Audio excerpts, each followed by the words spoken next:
Face aux situations qui te désarment, qui te laissent sans voix, tu te surprends à être perplexe. Garderas-tu la foi? Tant d'inquiétudes, tant de problèmes, tant de combats, tant de soucis, mais garderas-tu la foi? Aussi petit, si impuissant, face à la souffrance de tes proches, tu aimerais changer ton monde, entendre des cris de joie et non de détresse, bannir le doute, la maladie et toutes ces choses qui vous ont détruite. Garderas-tu la foi quand le Fils de l'homme reviendra? Trouveras-t-il la foi quand le Fils de l'homme reviendra? Trouvera-t-il en nous la foi? Si Dieu a dit, s'il a promis, il changera ta vie. Espère encore, garde l'assurance que sa gloire arrive. Si Dieu a dit, s'il a promis, il changera ta vie. Espère encore, garde l'assurance que sa gloire arrive. Chers parents, chers frères et sœurs, nous vous saluons dans le nom de Yeshua Mashiach, Jésus-Christ de Nazareth, notre Sauveur, le Saint d'Israël qui est mort pour nos offenses, pour nos iniquités. Alors, avant d'entamer, permettez que nous prions, que nous recommandons ce moment-là au Seigneur, afin qu'il puisse lui-même tout disposer, selon sa volonté. Père, nous te disons merci pour cet instant que tu rends possible. Merci Seigneur de disposer mon être entier dans le nom puissant de Yeshua. Seigneur Père, merci de disposer les cœurs et de toi-même, Seigneur Père, présenter la vérité à mes frères et sœurs. Cette vérité qui les libérera par ta grâce au nom de Yeshua Mashiach, Père. Et que ton nom soit béni, Seigneur. Je te soumets, Seigneur, tous les auditeurs, Père. Dispose les cœurs et que ta volonté s'accomplisse au nom de Yeshua Jésus-Christ de Nazareth. Alors, nous souhaiterions, par la grâce du Seigneur, partager cet enseignement avec vous. Parce que nous avons remarqué que de plus en plus la vérité a disparu. Les âmes que le Seigneur désire sauver courent malheureusement à la mort et à l'enfer à cause des liens du péché, à cause de l'ignorance qui est dans l'humain. Et donc le Seigneur nous a mandaté à proclamer sa vérité afin que tous ceux qui aiment la vérité puissent être sauvés par elle. Donc, si vous permettez, nous allons lire un passage dans le livre de Jean, un passage qui est connu pratiquement de tous. Jean chapitre 8, à partir du verset 32. Jean 8, 32. Et je lis la parole. Et vous connaîtrez la vérité, et la vérité vous rendra libre. Dans d'autres versions, il est écrit, vous connaîtrez la vérité, et la vérité vous affranchira. Nous voyons que le monde va mal et nous les humains nous aspirons à la délivrance, nous aspirons à la liberté, nous aspirons au salut, nous aspirons à autre chose. Et cette délivrance-là ne peut venir que par la connaissance correcte et précise de la vérité. Pour être délivré, il faut la connaissance de la vérité. Vous voyez, chers parents, pour rentrer dans le royaume des cieux, il faut la connaissance de la vérité. Pour être libéré du joug du diable, du péché, de tous les liens, il faut obligatoirement la connaissance de la vérité. C'est pourquoi le Seigneur dit ici que nous allons connaître la vérité et cette vérité-là va nous libérer, va nous affranchir. À vous tous qui désirez vraiment la vérité, qui voulez être libre et être dans la capacité de pouvoir vous approcher du Seigneur Yeshua, Jésus-Christ de Nazareth, nous vous invitons véritablement à suivre cette émission jusqu'à la fin. Et je suis sûr et certain que par la grâce du Seigneur, là, vous serez vraiment fortifiés, encouragés, de pouvoir encore mieux vous approcher du Seigneur.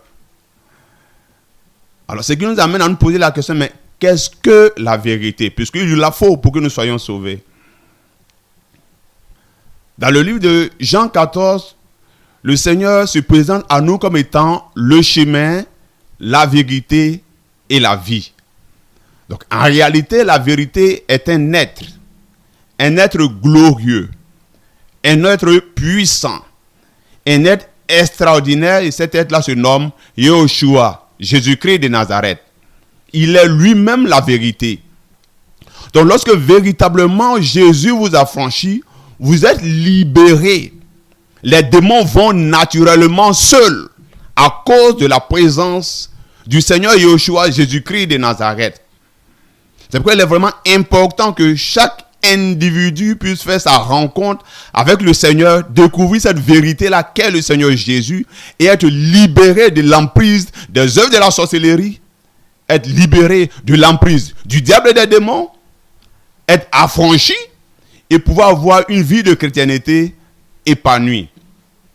Donc en un, nous pouvons dire que la vérité, c'est le Seigneur Yahushua, le Seigneur Jésus-Christ de Nazareth.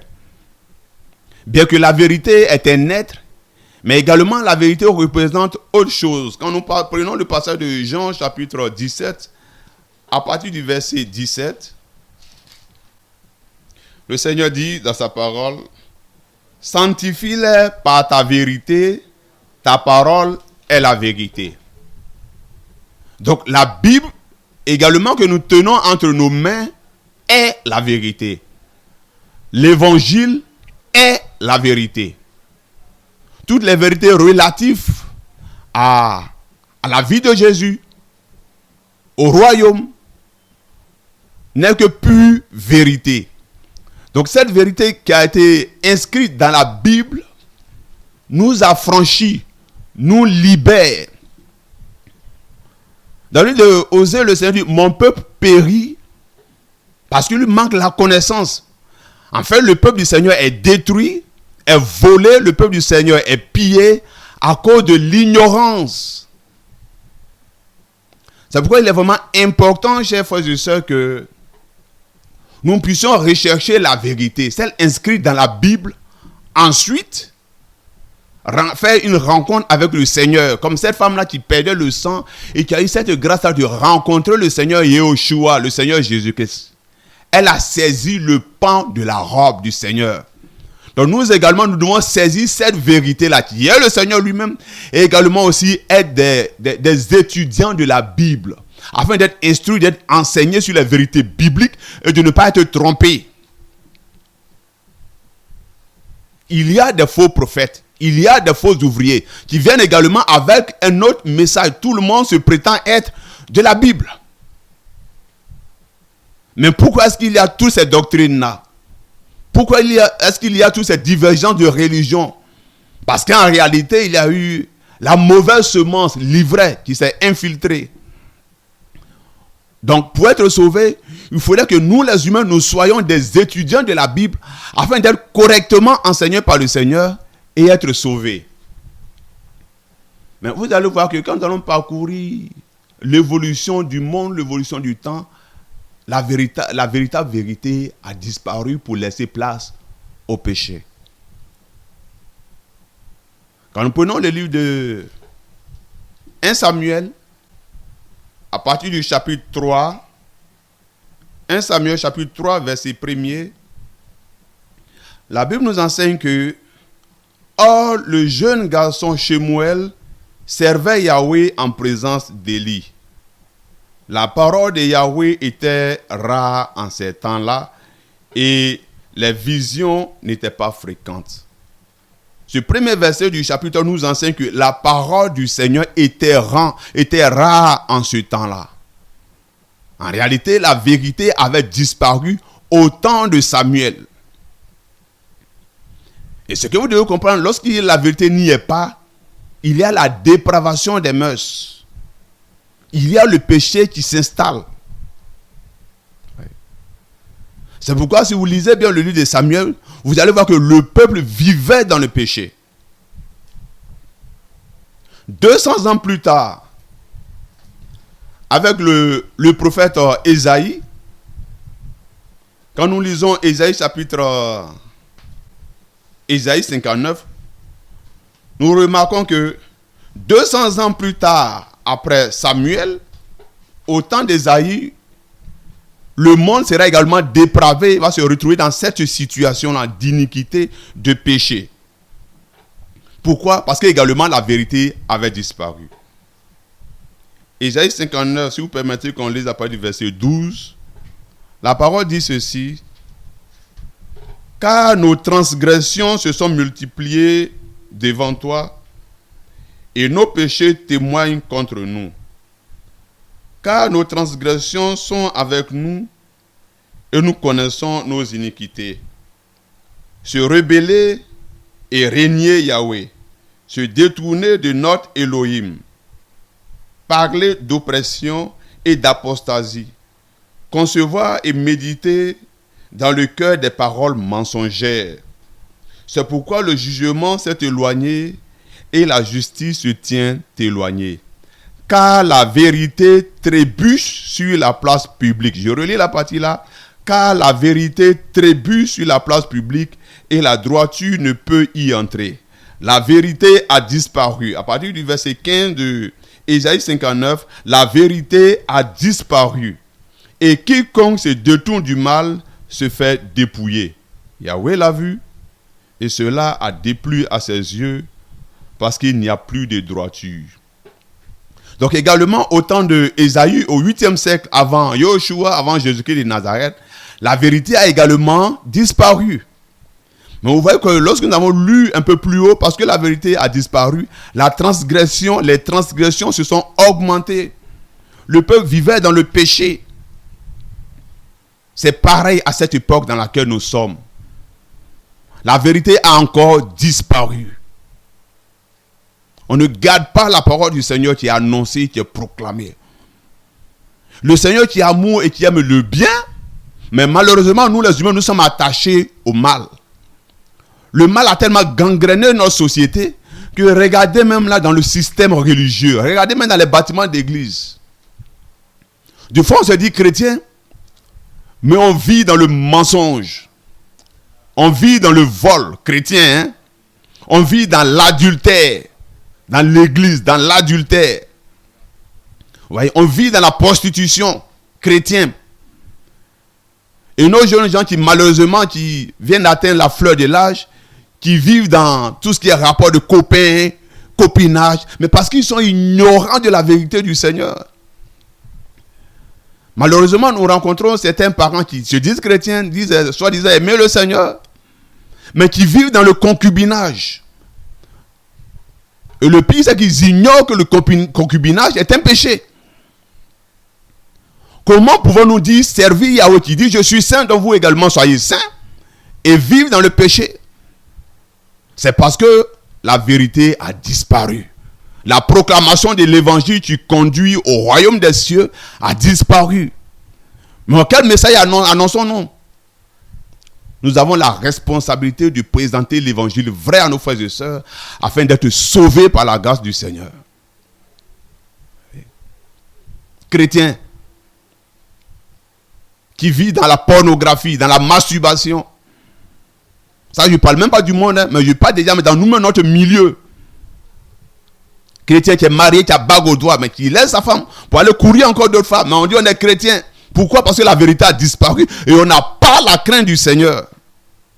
Le Seigneur nous appelle à la repentance, à revenir au message.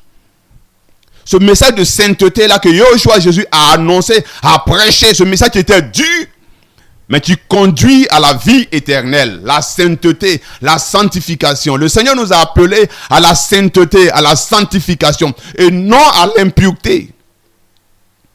Le Seigneur Yahushua nous a appelés à la connaissance correcte et précise de sa parole, afin de ne pas être trompés.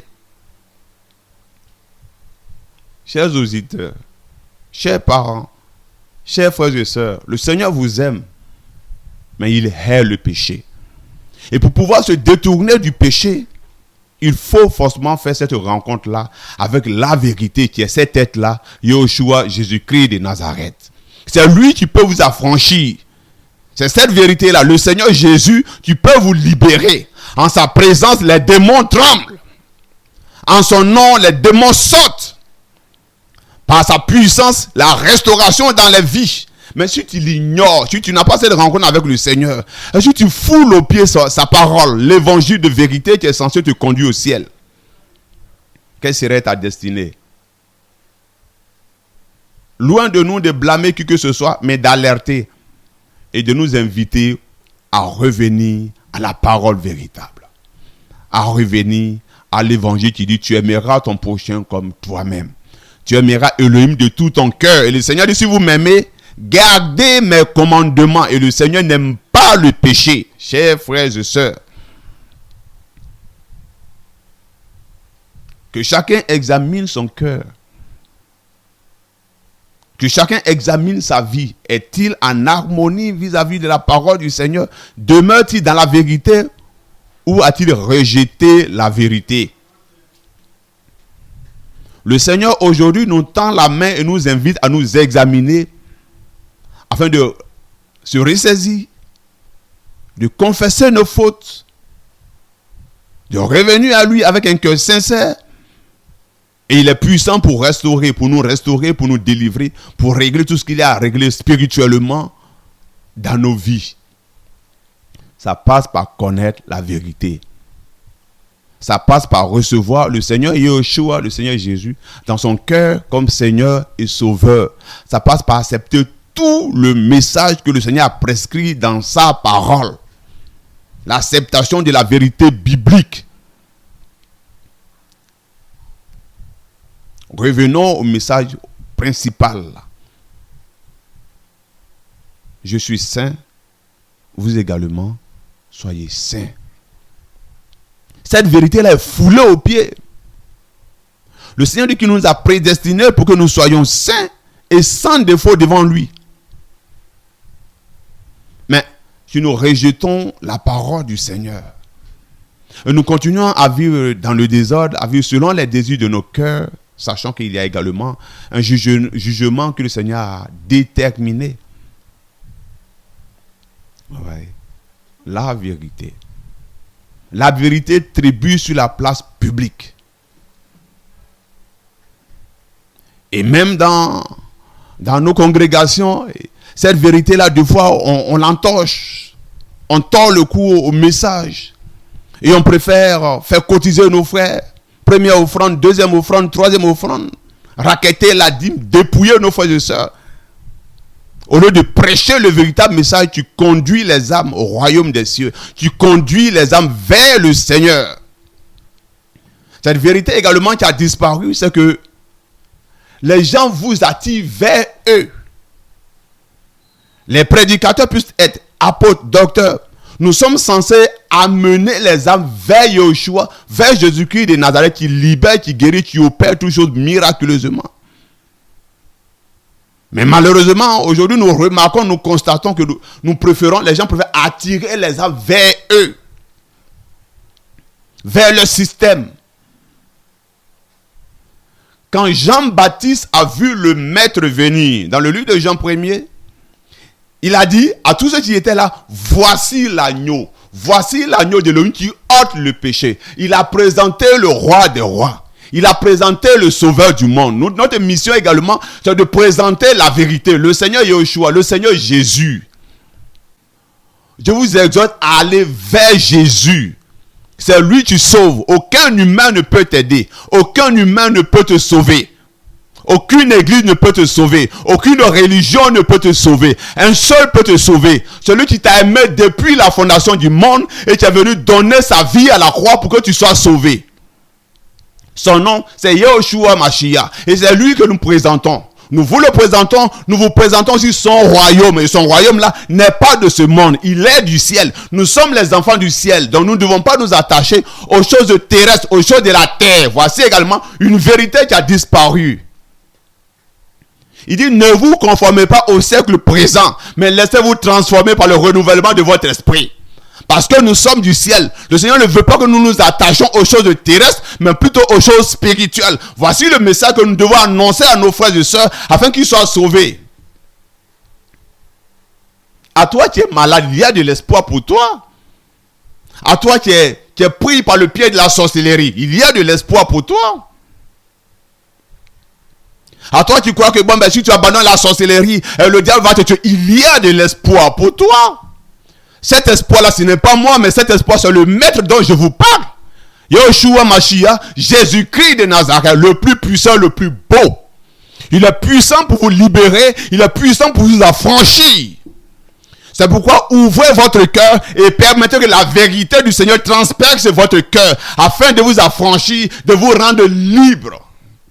Libre du contrôle des humains. Libre des doctrines erronées.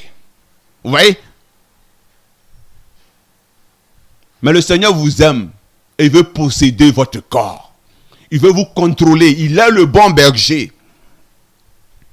Un seul bon berger. Un seul conducteur. Je vous oriente vers ce conducteur-là. Son nom, c'est Yeshua Mashiach. En hébreu, ça c'est son nom en hébreu. En français, Jésus-Christ de Nazareth. Il nous aime. Et il ne veut pas que nous mourions et que nous allons à l'enfer. C'est pourquoi aujourd'hui, il nous suscite pour vous présenter la vérité qu'il est. Pour vous présenter son royaume. La nouvelle Jérusalem. Ce royaume-là qu'il a préparé d'avance pour nous. Dans le livre des Jean, il dit, je vais vous préparer une place. Quand j'aurai fini, je viens, je vous prends et vous vivrez avec moi. Quelle est cette place-là? Le royaume des cieux. Sur la terre, il y a trop de galères, il y a trop de souffrances, il y a trop de misère, il y a trop de méchanceté. Il y a trop d'hypocrisie. Vous voyez, il y a trop de sorcellerie. Mais le Seigneur est allé nous présenter une place, nous préparer une place. Le Maître est allé nous préparer une place. Là où il n'y a pas toutes ces galères-là, toutes ces œuvres de malheur-là, de souffrance-là. Mais pour y arriver, il faut accepter la vérité. Dure qu'elle soit, il faut l'accepter. Il faut accepter le message du Seigneur qui dit, je suis saint, soyez saints. Fuyez le péché, chers frères et sœurs. Et revenez au véritable message. Revenons au Seigneur Yeshua. Revenons au Seigneur Jésus. Si tu dis que tu es pasteur, tu es apôtre, tu es évangéliste, tu es docteur, quel que soit ton titre, et que tu pratiques le péché, sache qu'à la fin, le Père te dira, je ne t'ai jamais connu, parce que tu pratiques le péché. Nous tous, nous sommes censés vivre dans la sainteté, dans la vérité, nous dépouiller de toute forme d'iniquité. C'est pour ça que le Père allait mourir à la croix. N'annulons pas l'œuvre de la croix par nos méchancetés, par le péché. Mais avec des mains pures, reconnaissons nos faiblesses, nos iniquités, nos défauts, et allons-y devant le Maître qui nous déchargera. Il dit dans le livre de Matthieu, venez à moi. Vous voyez vers qui on doit partir, ce n'est pas vers un homme. Il dit, venez à moi, frères et sœurs. C'est vers qui on va. Ce n'est pas vers un humain qu'on se dirige.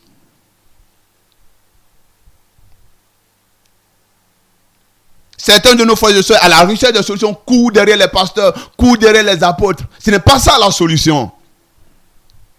Courent d'église en église, d'église en église. En fait, vous partez de déception en déception. Ce n'est pas ça la solution. La solution, c'est celui qui t'a créé. Qui est bien placé pour réparer un véhicule.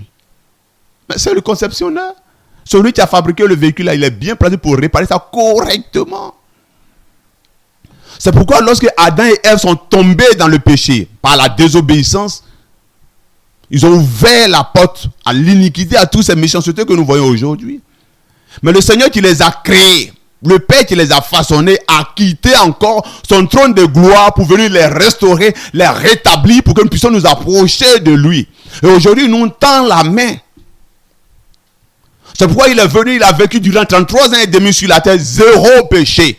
Il est le technicien de zéro péché. Il sait comment faire pour ne pas que nous vivions dans le péché et être sauvés. C'est pourquoi il a accompli cette belle œuvre-là en livrant son âme, en livrant sa vie à la croix. Il a donné sa vie. Il s'est vidé de tout son sang pour que ma soeur, tu sois sauvée. Pour que les démons te libèrent, te quittent parce qu'il a été affranchi par lui. Pour te restaurer de toute forme de maladie.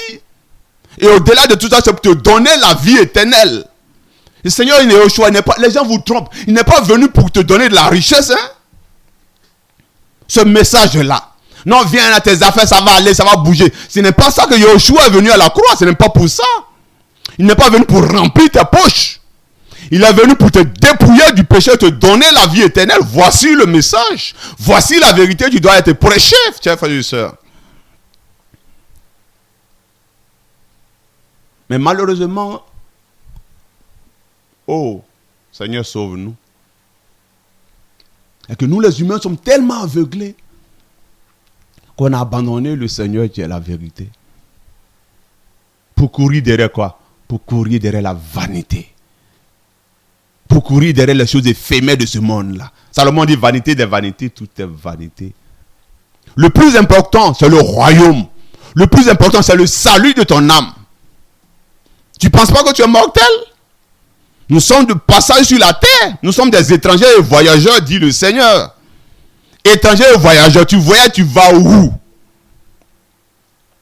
C'est la destinée de ton âme et ton esprit. Tu meurs, tu sors de ton corps. Ton âme et ton esprit là vont où? Aujourd'hui, nous avons le temps de préparer cette destinée-là. En acceptant la vérité. En acceptant le Seigneur Yahushua comme Seigneur et Sauveur. En acceptant toutes les vérités bibliques. En méditant la parole la jour et nuit afin d'être instruit par le Maître lui-même. On pense que d'abord l'enseignement là c'est de prendre ça auprès des pasteurs des autres. Non! L'enseignement c'est le Père lui-même qui nous enseigne directement. Et ensuite maintenant viennent les autres. Il dit lorsqu'il vient, il part, il nous envoie le Saint-Esprit. Car lorsque l'Esprit viendra, il nous enseignera toutes les choses. Il nous révélera, il nous rappellera. Voici la mission du Saint-Esprit en toi, mon frère, ma soeur. La mission de l'Esprit dans le monde, nous enseigner. Mais c'est par la méditation quotidienne de la parole là que l'Esprit t'enseignera, que le Seigneur t'instruira. Il te montrera quelle est la vérité. Qu'est-ce que tu dois faire, qu'est-ce que tu ne dois pas faire, chers frères et sœurs. Examinons nos cœurs. Est-ce que nous suivons la vérité qui est Yahushua, Jésus? Est-ce que nous le suivons en esprit et en vérité? En vérité. Ou nous vivons encore dans le péché.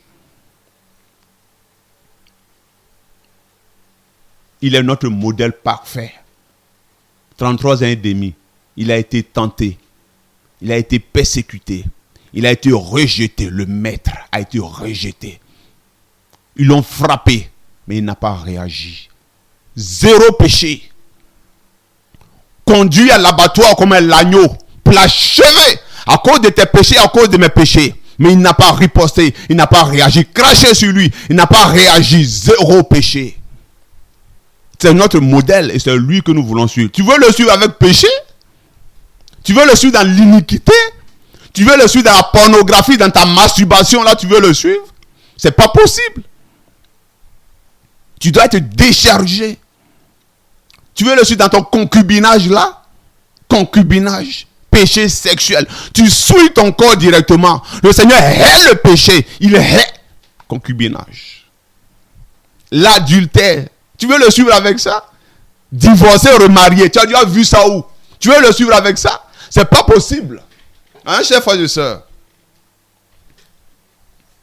La tricherie, le mensonge. Il dit le père du mensonge, c'est le diable. Donc quand tu mens là, tu vis dans le mensonge là, ton père là, c'est qui? Le diable. Mais lui, il est venu pour nous donner la vie. Le Seigneur Yahushua est venu pour nous donner la vie. Et ça passe par la connaissance de la parole. Ça passe par cette rencontre-là avec le Seigneur qui est la vérité, mais également aussi par la connaissance de sa parole qui est la vérité selon Jean 17. Chers frères et sœurs, je ne vous lapide pas. Moi, je vous aime. Et je voudrais vous encourager à vous examiner, à faire un comeback, à retourner au Maître, au Seigneur qui tend la main et qui est prêt à recevoir chacun. Il dit dans le livre de Zacharie, 1er verset 3, il dit « Revenez à moi et je reviendrai à vous. » Quelles que soient les erreurs que tu as commises, quel que soit le péché dans lequel tu nages actuellement, c'est mauvais, oui. Mais le Maître ne te blâme pas, plutôt il t'invite à la repentance, il t'invite au changement. Il voudrait que tu t'examines, que tu vois que mon état là, il n'est pas bon. Je dois l'abandonner et retourner au Maître. N'oublions pas qu'il a déterminé dans sa préscience un jour où il jugera l'être humain selon sa justice. Et une justice qui est impartiale. Il ne juge pas selon l'argent, selon l'or. Non. Mais il juge selon la vérité. Nous avons un juge là qui est incorruptible. Frères et sœurs, examinons nos cœurs. À vous qui aimez la vérité également, examinez vos cœurs. Le Seigneur vous aime et vous appelle simplement à la repentance. Du temps de Yohanan le Baptiste, Jean-Baptiste, lorsqu'il a dit aux Juifs, aux Hébreux, à ses contemporains là, repentez-vous car le royaume des cieux est proche. Les gens ont vu qu'il menait une vie de désordre, loin de la vérité. Mais ils ont demandé, homme frère, on va faire comment? On va faire comment? La même question a été posée à Pétros, à Pierre, également à Jean. On va faire comment? Que devons-nous faire? Je vais vous donner la réponse qu'ils ont donnée. Repentez-vous. Examine ton cœur. Fléchis simplement, même étant chez toi, fléchis simplement à les genoux et parle au maître qui t'a créé, qui t'aime, qui dis-lui simplement, Seigneur, je reconnais que je suis dans tel péché, dans tel péché. Je te demande pardon. Et en plus, prends la résolution de sortir de là, d'abandonner. Dans Jean 8, cette femme qui a été prise en flagrant délit d'adultère, ils l'ont amenée devant le maître. Le Seigneur ne l'a pas condamnée. Mais le Seigneur lui a demandé, mais ceux qui t'accusaient, ils sont où? Ils sont partis. Il dit, moi également aussi, je ne t'accuse pas. Mais va et ne pêche plus. Donc, quand nous pratiquons le péché, nous commettons des erreurs. Le maître voit, le Seigneur voit. Mais là où nous attend, c'est bien de confesser, mais là où il t'attend, c'est le changement, la transformation de ton cœur, l'abandon du péché. Il dit que celui qui volait ne vole plus. Voici le message que je suis venu vous apporter. Que celui qui commettait l'adultère ne commette plus l'adultère. Voici le message que je suis venu vous apporter. Que celui qui vit dans le concubinage sorte de là. Que celui qui est dans les relations, c'est ma petite copain, c'est ma petite copine, ça conduit à l'enfer. Sors de là. Que celui qui est dans la méchante, dans la sorcellerie, sort de là. Et il y a un choix qui est la vérité puissante pour te libérer et t'affranchir. Voici le message que nous sommes venus vous apporter. Et non un message qui va vous caresser dans les sens du poil, mais un message qui va vous orienter vers le ciel. Il ne vous invite pas à venir vers moi. Il vous invite à aller vers celui qui dit, venez à moi. Venez à moi. Donc, chers frères et sœurs, allez vers lui. Et que le Seigneur vous aide, qu'il dispose votre entendement, qu'il ouvre vraiment vos oreilles spirituelles à percevoir ce message-là. Qu'il vous donne également un cœur à accepter le message du retour à la parole, du retour à la vérité. Revenez au Seigneur. Revenez au Seigneur, quelle que soit votre situation. Criez à lui, il est puissant pour vous restaurer. Également, revenez à toutes les vérités bibliques.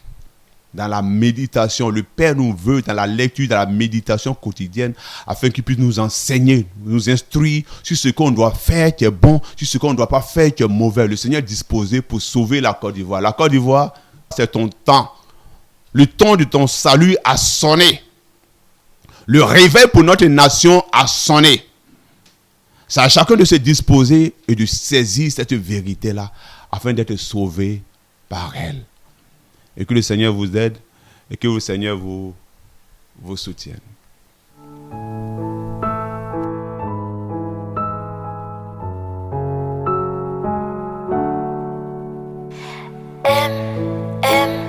Aime la sagesse, embrasse-la. Cherche la sagesse et poursuis-la. Aime la sagesse, embrasse-la. Cherche la sagesse, ne la méprise.